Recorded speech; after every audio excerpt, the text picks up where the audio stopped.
and she was beautiful and smart, and oh, I drove my best here. But she was a very caring person. She was someone that was very sophisticated and professional, and this is the same person, this sophisticated woman who would go to meet her friends for lunch and dress like a bag lady and black out her teeth just because she thought that would make them laugh. And it did, and those are the kind of things that she would do. And actually, I'm pretty sure it runs in our family. It runs rampant in our family, actually, for generations. I think we're proud of that. So sorry. But she just loved fun. She loved sharing fun with her friends and her family. She's someone that loved to laugh and just be around people. She loved people. And most of all, she loved all of you. And so it would mean so much to her that you're all here for her. But the way my brother gets up here, he's going to be worse than me. Anyway, we have some family and friends that are hopefully going to get up and share some stories with you. And my brother Tom is going to get us started here. He has something to say first, and we'll go from there. I have to read mine.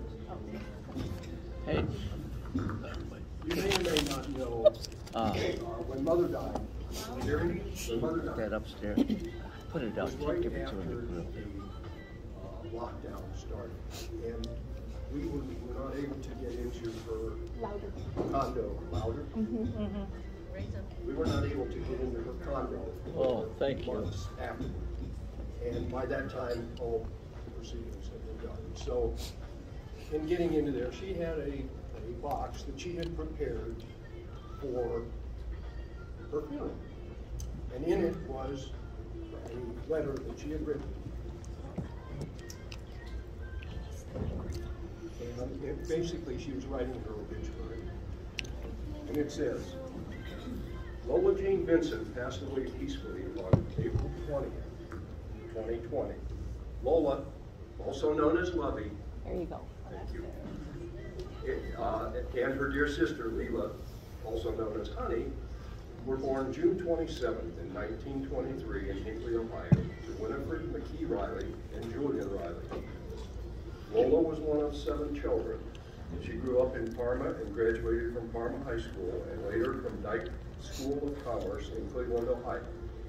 In 1942, she married Fred Schleicher, and in 1944, her son Tom was born.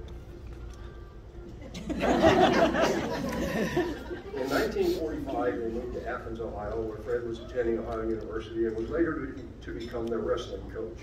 In 1947, her daughter Penny was born. Lola and Fred separated in 1960, and she moved with her children to Akron, Ohio. She joined Seligman and Lass of New York City, who operated beauty salons in department stores, and became the manager of Polsky's Beauty Salon in downtown Akron. She grew from managing that salon to supervising more than 60 salons in the Midwest. She became the first woman vice president in the salon division and was listed in Who's Who of American Women. Shortly after arriving in Akron, she had an accident with her car, and through Quality Body Shop, she met Bill Vincent. 3 years later, they were married, and Bill and his children, David and Jean, made a happy family of 6. Lola and Bill were married for 42 wonderful years until Bill's passing in 2006. Lola worked most of her life, but she and Bill also had a very active social life together. Although they belonged to Silver Lake Country Club, they were also major developers of Chippewa Golf Course. She belonged to Akron Women's City Club. She was on the women's board at St. Thomas Hospital, where she volunteered and loved the time she spent with the Project Girls. Her days with her bridge group were special to her, as were her Wednesday breakfast group. Also, Bill's gyro friends included her in many fun and happy functions. She was for many years a volunteer at St. Thomas. Their home was always a social hub of entertainment for friends and family. Bill and Lola also had a home in Tampa, Florida, where they wintered after they both had retired until Bill passed away. When she really retired, she sold their home on Portage Lakes and moved to Cuyahoga Falls. Lola's birthday was celebrated for many years with a luncheon for her and her many lady friends given by her daughter Jan. She was always her favorite child. I might have added that part. She loves St. Francis de Sales Catholic Church and Father James Schleicher and Father David Bly. We, her family, also greatly appreciate the kindness and attention she was always given by Father John Trezano of Mother of Sorrows Catholic Church. In addition to her parents, Winifred and Julian Riley, she was preceded to death by her twin sister and best friend,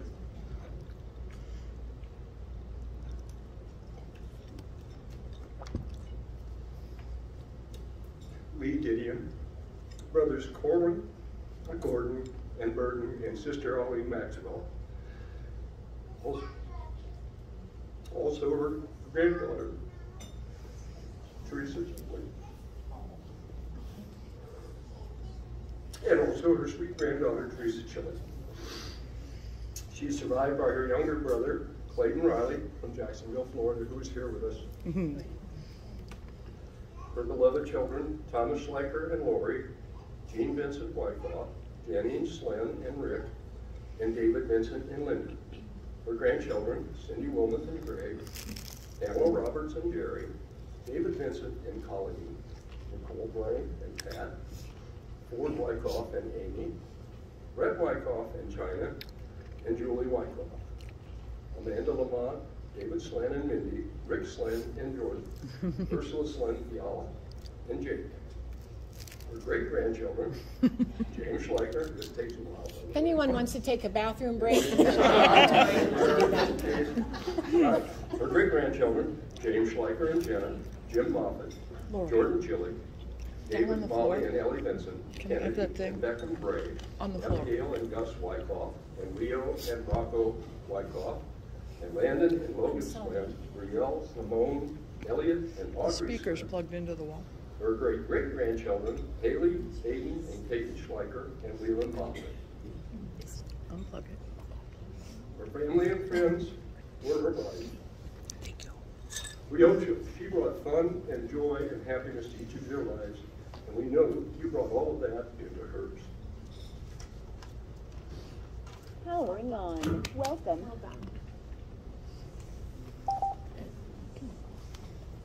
What's next? That was good. Good job, Fred.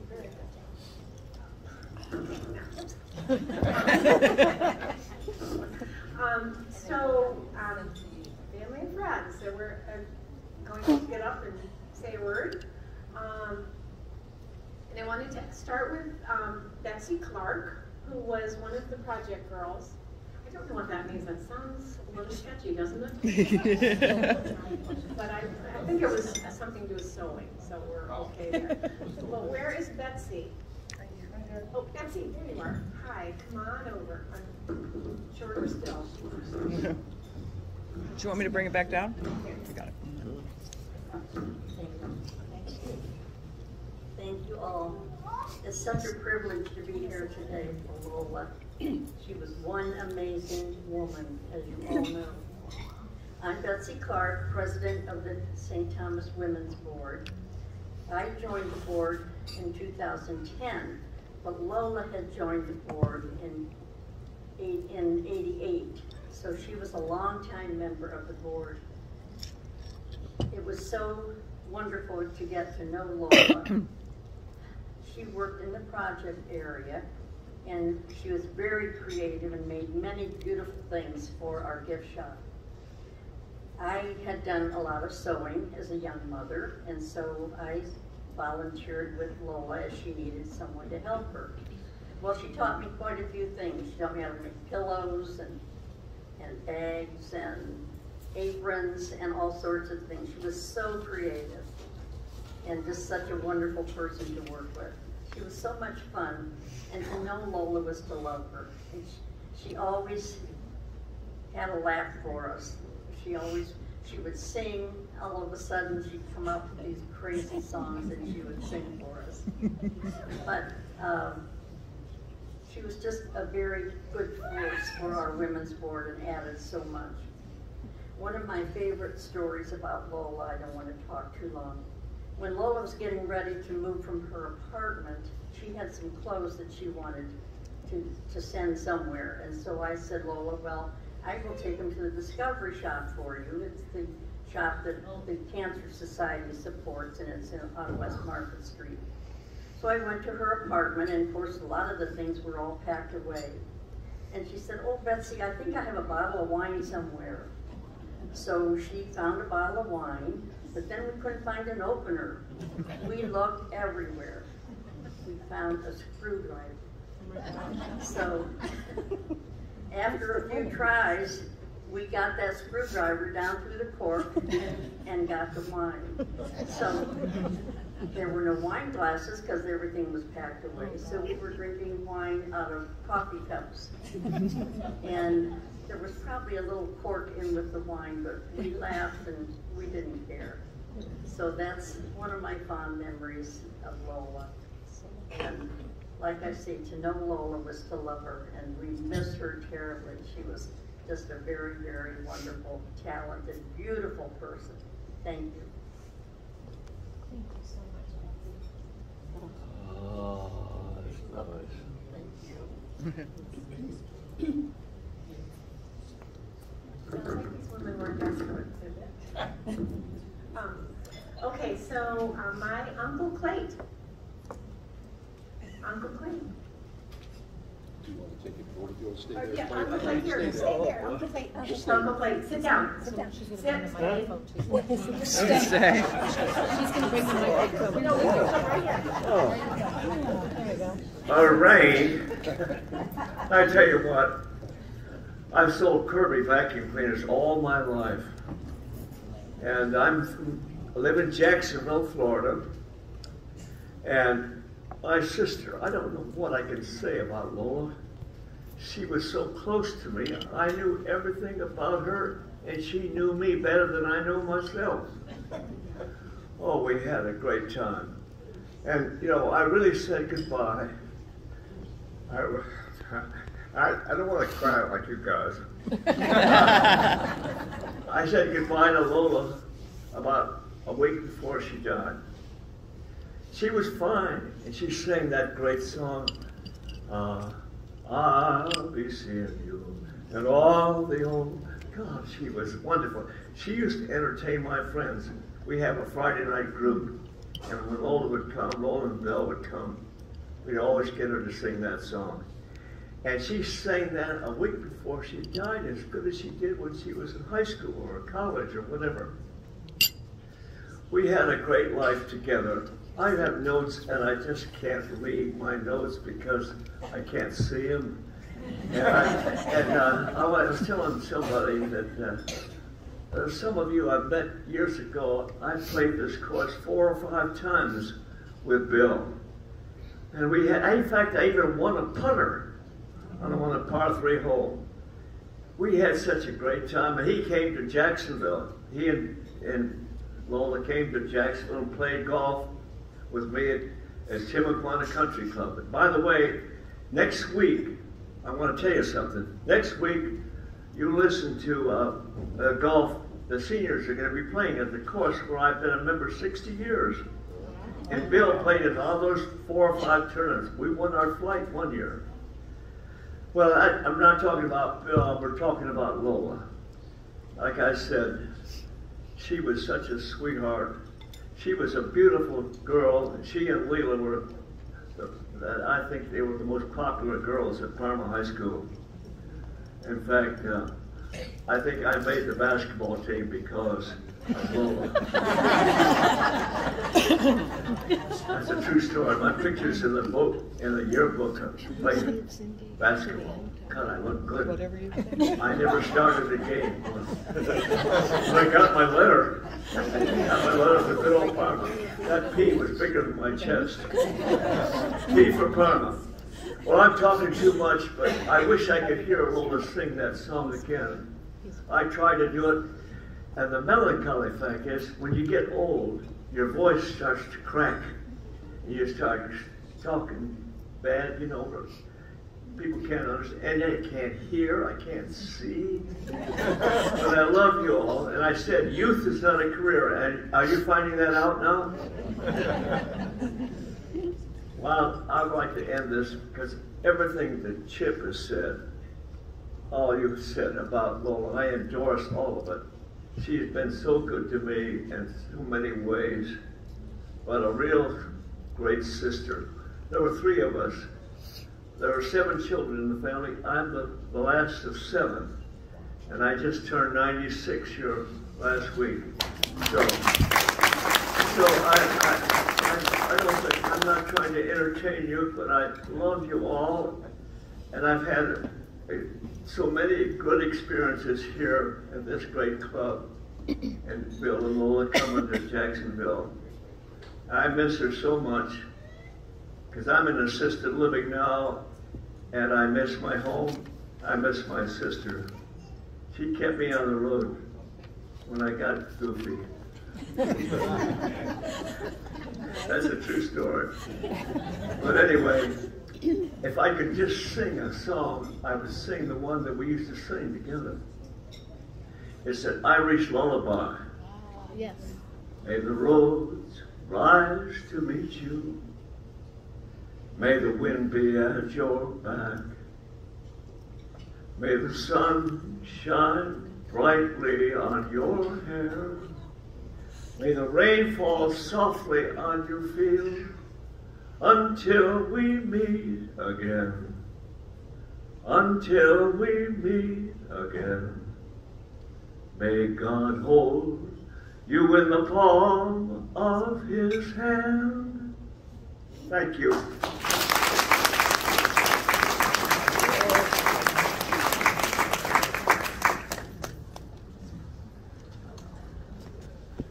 Here's Cindy's good old toad.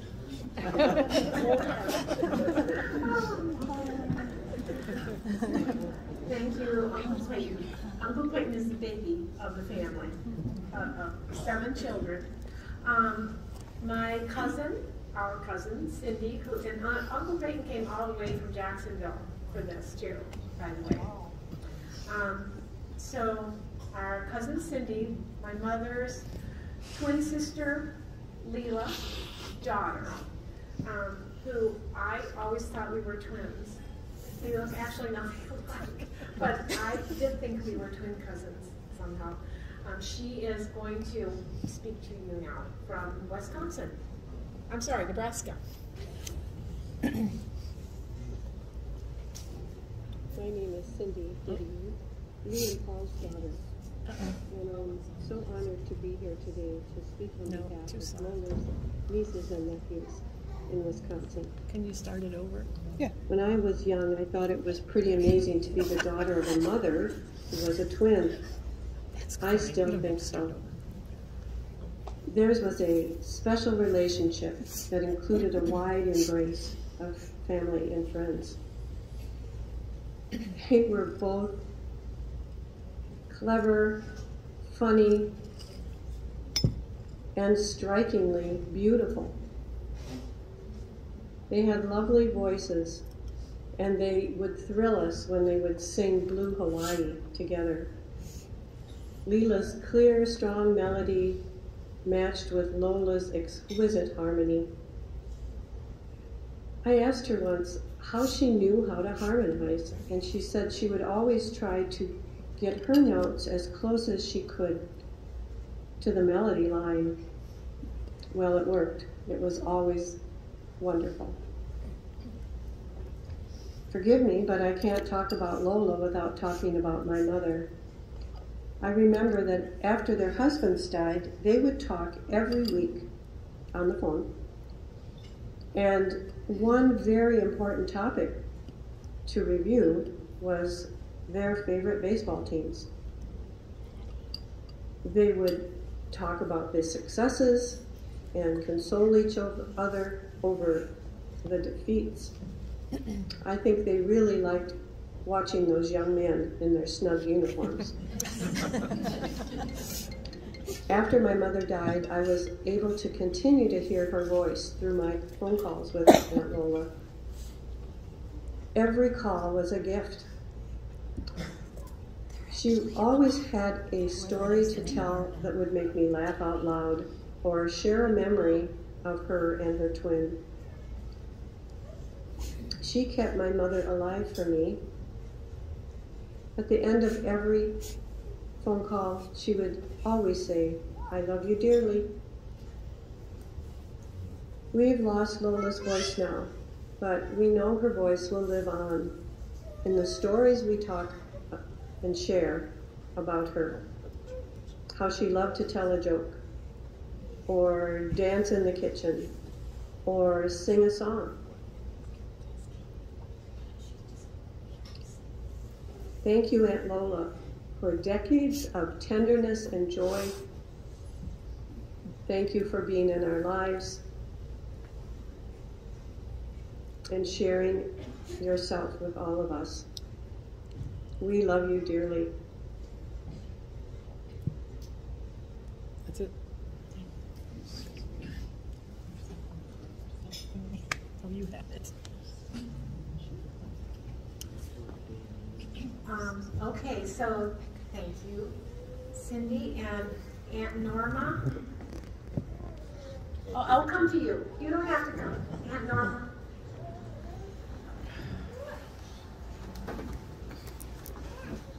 Oh my goodness. Show business is not good to be that. Go first, those for rest. For those of you who don't know me, my name is Norma Scarpitti. Lola was my sister-in-law. Not really. My husband's sister was Bill's first wife, who sadly passed away when she was 38. So actually, we're only sisters in heart. But when Bill met Lola and brought her over to the house, it was an instant bonding. And we went out to dinner and had such a lovely time. And it was the start of a weekly affair. Every weekend we either went to, I'm going to date myself, Nick Anthony's on Talmadge Avenue or Finley's.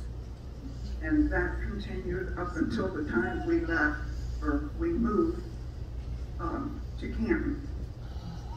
In that time, I got to meet many of you, and if I didn't meet you, I heard about you. Clayton, you must have been favorite. I did meet Corwin. Gyro friends, I heard all about you. We traveled together and talked a lot and sang a lot.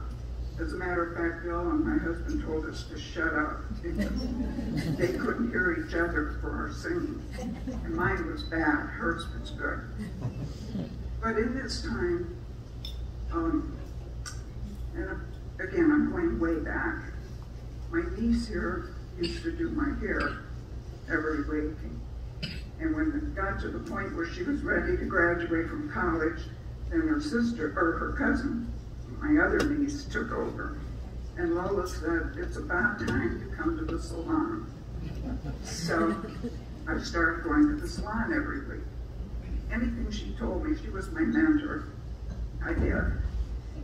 And on one of these visits, you will love this, she called me back in her office and she said, "I've been dying for you to get here." She said, "I've got something for you." And it was a pair of false eyelashes. Now, I've never worn false eyelashes in my life. In show business, we did what we call beading. You melt the wax and you keep adding these little beads till you get to the length you want. I was allergic to everything, so I knew false eyelashes was not for me. Plus the fact, on her they look beautiful because she had the light hair. I had the dark hair, it didn't make any difference. So no, no, no, no. She said, you've got to take these home. Your husband's going to love it when he sees you. So they glued me down in that chair and stuck these, and they were what we see now, the real fine, pretty ones with the little adhesive on them, and stuck them on me, and I went home. And as I got home, my son here, who was quite young at the time, was going out as I was coming in, and he went, wow, you got false eyelashes. So he noticed right away, thought, whoa, I must look gorgeous. So I come in, I prepared dinner, sat down, and I looked at my husband, and he started talking, and there was no conversation about how I looked, so I started blinking my eyes. I was looking so pretty, and I said to him, I felt the corner of one of them start to dangle, and I thought, oh God, I better. He said, do you notice anything different? And he said, no, your hair looks the same. I said, no, no, no, look closer. No, I don't see anything. So I batted a little bit more and a little bit more. Now the whole side is down. And I said, are you sure you don't see any difference? He said, well, you know, you need to see an eye doctor because you blink a lot. His eyelashes hanging down. You never noticed. I couldn't wait to tell her what a big impression those things made on my husband. She told me he was going to say I looked so beautiful. But anyhow, I just want to say we remained close right up until the end. I talked to her just the week before she fell, and we were planning another lunch together. In the beginning, we met halfway for our lunches, and then I started going after her when she stopped driving and picked her up, and we would eat at the falls. And then it got to the point where my husband was very sick at the same time, and we were trying to decide how we were going to do this if she wanted me to see her new place. And I just am so pleased I did get to talk to her, but we never made the lunch. So I have such pleasant memories of her. She was very generous. She did an awful lot for us. And like I said, although I don't know your faces, I've heard about you, I'm sure. Thank you.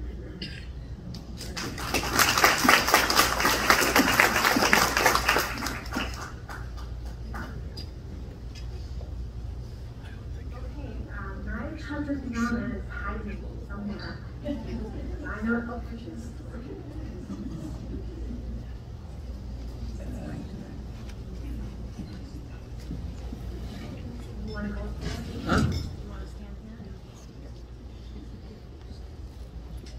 Hello, I'm Donna. This is my Uncle Clayton. My father was one of the brothers that died very early. He died at 38.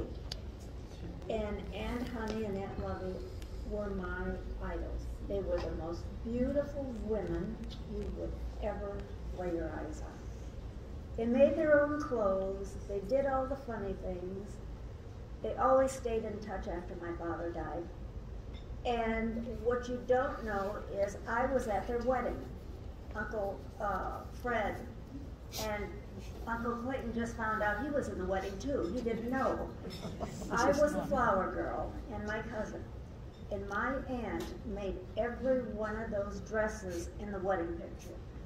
The bridesmaid, her own dress, and the flower girls.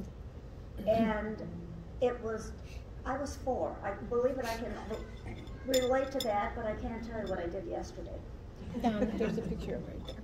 Oh, yeah. I'm trying to have a picture up there. Oh, okay.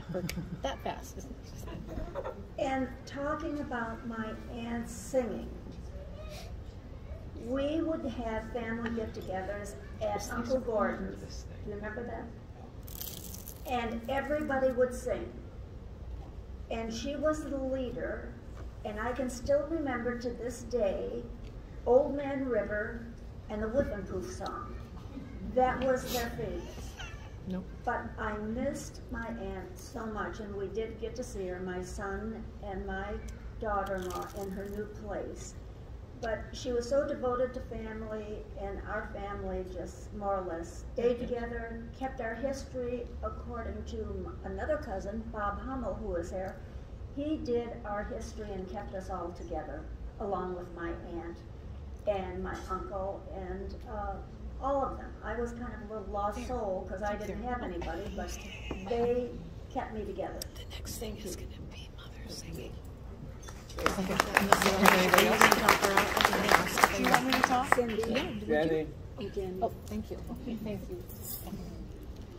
I made words. You made me make words. I Okay, made words. so my niece is going to speak. And first of all, I want to thank my niece. Cindy has done all this work on all the videos. She did all the printing. Barbara can print crafts.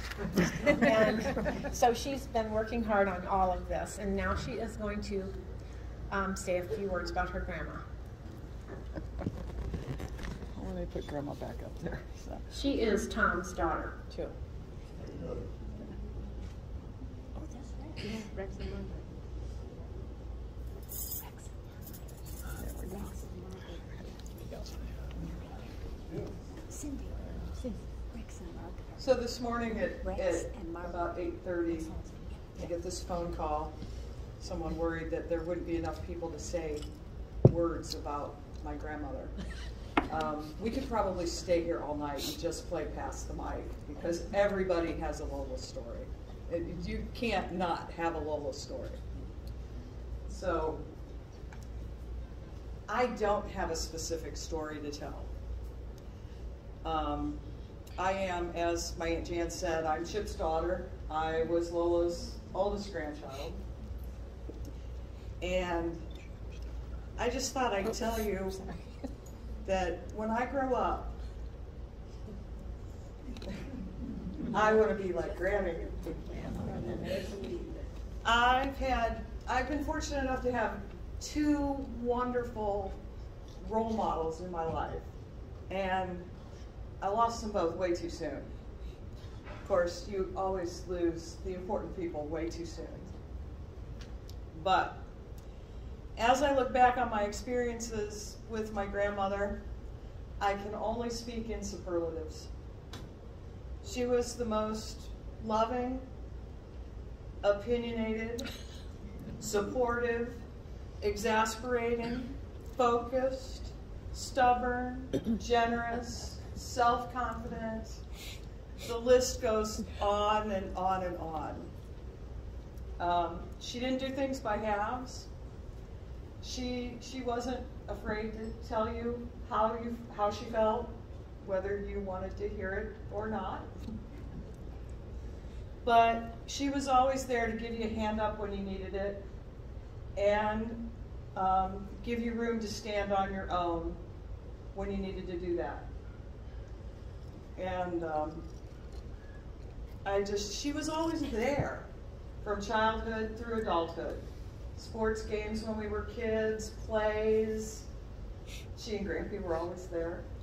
And then as I became an adult and probably disappointed her by not handing her any great-grandchildren, I left that to my sisters. But I had dogs.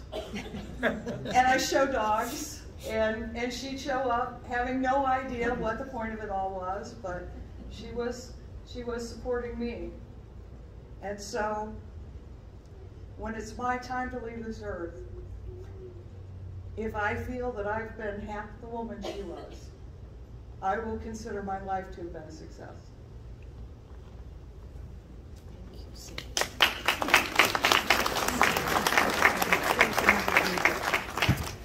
Okay, well, I don't know if there's anyone else who wants to say anything. Huh? What? Bob Hummel. Is Bob Hummel here? I think Bob? That's it. There he is.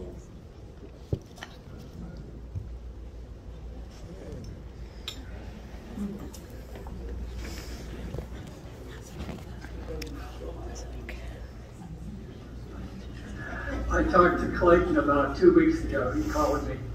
He said, you realize that, well, they were Lovey and Honey, to our family. But he said, you remember or recall that they lived with your grandparents for a year. And my grandmother would have been their Aunt Clara, and my grandfather their Uncle Clarence. And I really didn't know that until more recently. We live in Granger Township, United County, and they had gone to Granger School, and there happened to be a yearbook that was published in 1936, and they were in 7th grade, reading the information. Now, they'd only been there a year, but Lola was the president of the class, and Leela was the treasurer. So they made an impression. Not only did they make an impression, there's still a man today in Granger Township that asks me how the Riley girls are. So, but I said to Lola in one of my phone calls, I said, you know, Grandma kept diaries, and there must be 50-some years of diaries up in the attic, but I can't find the year that you lived with them. And her response was, she burned it.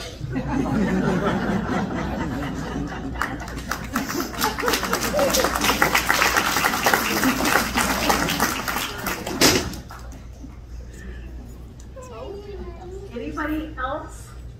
Oh, this is Terry Darcy. I'm going to say, I want to let you know, this is the necklace that Lola gave me. And she gave it to me to go with this outfit. And I just love her. But we used to go every other week and get our nails done. And from there we would go to the village tavern and we would order our Kettle One on the rocks. And then we would order, they make pasta and spinach soup that is out of this world. So we would have a bowl of that, we'd have our Kettle One, then we'd get quesadilla and split it, and we have another Kettle One. And we do that every other Thursday. And on Thursdays we didn't get our nails done. If we didn't have anything to do, we would go over and do the same thing. So we had a blast. And I love her to death. Forever and ever. We noticed this drinking thing. Anybody else have any other things to add? Okay. Well, then we will conclude this. Thank you, everyone. Please feel free to we have food to be eaten, so have some dessert if you haven't already. Thank you all so much, and please, I hope you'll stay a little longer. And I'd like to see, please. What? Oh, I'm sorry. This is my daughter. I'm not going to get through this with. Well, it is tonight. Well, I'll be seeing you in all the old familiar places. That this heart of mine embraces while they grew. In a small cafe, the bar could cross the way, the children's carousel, the chestnut trees are wishing well, and I'll be seeing you in everything that's light and gay. I'll always think of you that way. I'll do it again someday. I'll find you in the morning sun. When the day is through, I'll be looking at the moon, but I'll be seeing you